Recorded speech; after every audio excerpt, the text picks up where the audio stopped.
Tony, first things first, looking back at the weekend, it must have been a very disappointing result. You've had time to digest it now. Would you have done anything different?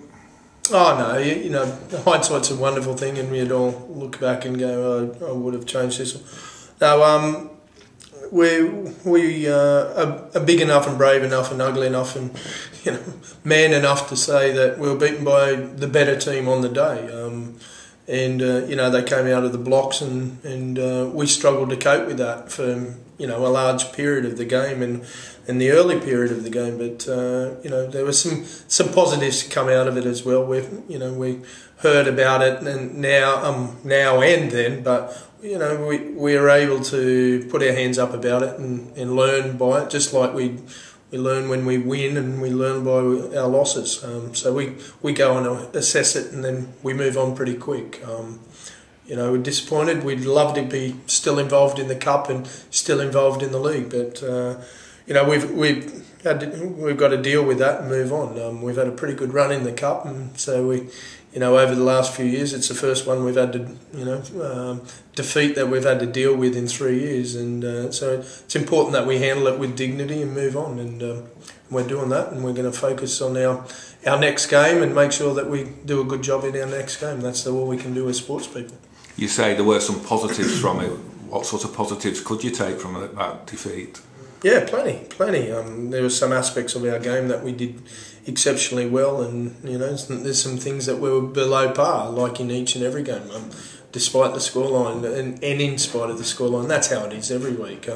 You can be involved in a game that you can get play very, very well, and there'll be aspects of it, or have a big win, and there'll be some aspects that you won't be happy about it. You know, you can, just like there's some, you know, when you can have a big loss and you can be happy about some aspects. The fact that we fought back and got back into the game, you know, after being 22-0 down, after 20 minutes or so, shows a bit of character, and you know, the momentum had swung back our way, you know, in a big way. So to be able to do that against a class team like Wigan doesn't happen very often. You don't see many teams get back to, you know, making a game of it when they're so far behind. That shows some commitment to one another and some courage and all those sort of things. But it also shows some skill, and you know, the players, you know, have taken a lot out of that match, and you know, we'll look forward to the next outing that we have with Wigan. It'll be another tough match, and we've had some terrific matches with them over the last few years, and you know, the next one will be a good one as well. How long before kick-off did you know that Lee Briers wasn't going to be part of the setup? Oh, most of the week. You know, he had a calf strain, and you know, we'd trained without him all week. So yeah, most of the week. But we gave him every chance, and you know, it was one of those that if you play him, you take a big risk, and you know, may lose him for a longer period of time.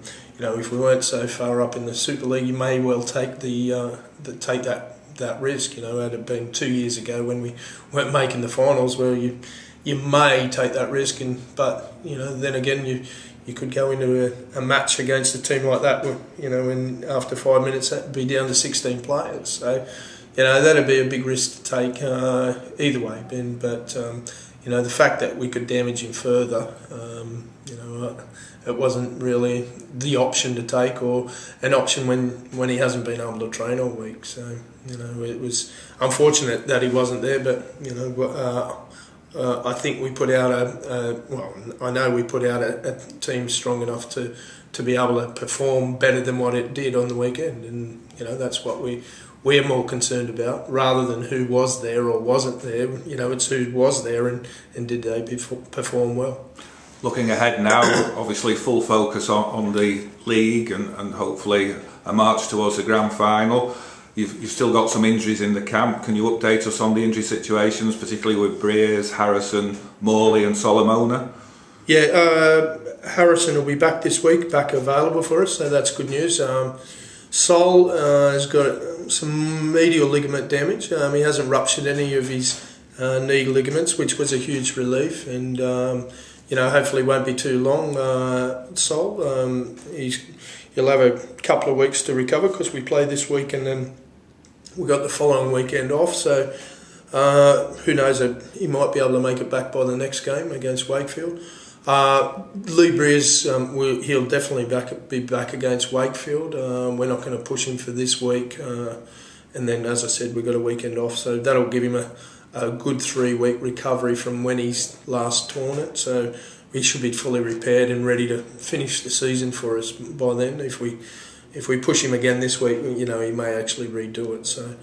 And Adrian's coming along slowly, but most importantly, he is coming along, and most importantly that we're not putting him at risk, and it needs to come along at its own pace, and when he's right and we get the all clear, well, that's when he can resume playing.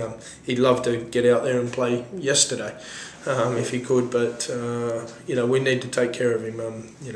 I've mentioned before that how important your side is, and we don't want to play with anybody's future as well and their health. So we're doing the right thing for Adrian, and so is he.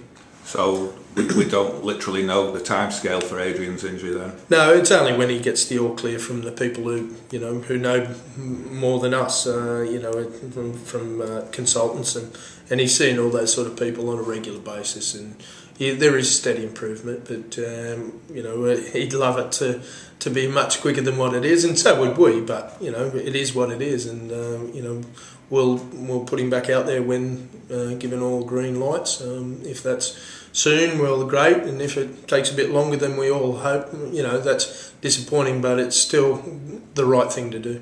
But you would hope to have him back for the business end of the season? If I was a consultant, I'd be able to tell you that. That's and I can't speculate, and I don't want to speculate. And it wouldn't be fair to. I'd be lying if I said I knew. It could be well and truly before the finals. It could be well and truly after. I really don't know, and I'd love to. Love to tell you if I could, but I can't. Okay. There's been some new signings this week. The Stefan Ratchford signing, which wasn't the world's best kept secret after Salford released the news, and they seem to think that Warrington have done something wrong by signing one of their best players for the second season running. Do you feel as though Warrington have done anything wrong, and what can you say about the signing of Stefan? Delighted about the signing of Stefan. Having worked with him before, I know what a quality person he is. I admire him as a player. I think he's got a lot of potential, as well as I think he's been a very good performer in a team that probably hasn't performed, as a team consistently over the last few years. So he's been pretty good in amongst that. But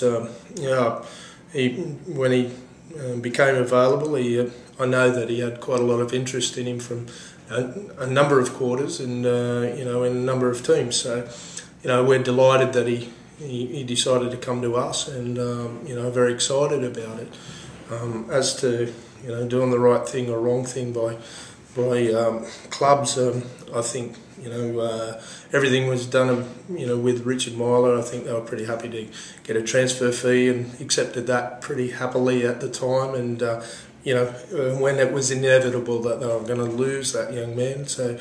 They accepted that pretty well. They've managed to take a few players from us over the last few years as well, and we've helped them out with some loans in the past with young Adam Neal, etc. So the relationship has been pretty good. It's probably been strained a little bit at the moment, whether it's from their side or our side. I'm not sure, but. I think Matt Parrish, obviously made the announcement yesterday of Stefan, and I suppose he has the right to do that. And he's doing the job of our PR officer at the moment, and I'm not sure, but in amongst that, Matt's trying to protect his club and all those sort of things, but it's. Yeah, you've got to question some of the, whose role it is to, shop players around, etc. It's, You know, the players, managers. As soon as you make an offer to one of your players, the managers look out in the market, and sometimes they come up with options that you know, they prefer. We've had it ourselves, you know, and we've handled it with, I think, with a lot of dignity, and I think we've handled it, you know, professionally. And you know, if people want to move, that's their right to do that, just like we do as coaches. And you know, and I know Matt's got a great desire to go back to the NRL, so you know, he's already shown that his desire, where his desire is, and you know, we wish him well on that account. Another signing, Danny Bridge. What can you tell us about him? Good young man, and a very talented young player, brother of Chris. We like that connection. We've got quite a few brothers within our organisation, and it works well. You know, they help each other, they support each other, they, you know, bring us all closer together, and you know, they look out for each other, and they know, you know, one another back to front. So you know, it's good. You know, we like that. They've had a desire to play together for some time, and you know, the opportunity arose, so we're delighted. But Danny's a very talented young player. He's a big young man, and you know, likes to play rugby league tough, and you know, and he fits the mix of what we're about here. Was it a case of Wigan were happy to let him go, or that Warrington really wanted him? Yeah, both. You know, I think they understood the connection there, and the desire for, you know, the brothers to be together, and you know, in respect to that, I think it was all done. You know, I think most clubs understand that there's going to be some movement between clubs. There's not many clubs that are entirely made up of their local juniors. You know, that's not practical. We're trying to develop all our, you know, as many as we can in local juniors, and it's a great desire to improve the number of local juniors within your own club. But I think it's unrealistic to think that they've all got to be homegrown by you and you know, come from your club. So you know, Wigan have been very professional in the way that they've, you know, we've dealt with them, and their understanding of Denny coming to us. Quickly, if we just look at the weekend ahead, are Bradford Bulls going to get a Warrington Wolves backlash? Oh, I don't know about backlash. We want to get back to playing well. They're playing well at the moment. They've got a lot of confidence, I'm sure, from their last outing against the Giants. So they're going to be a confident team.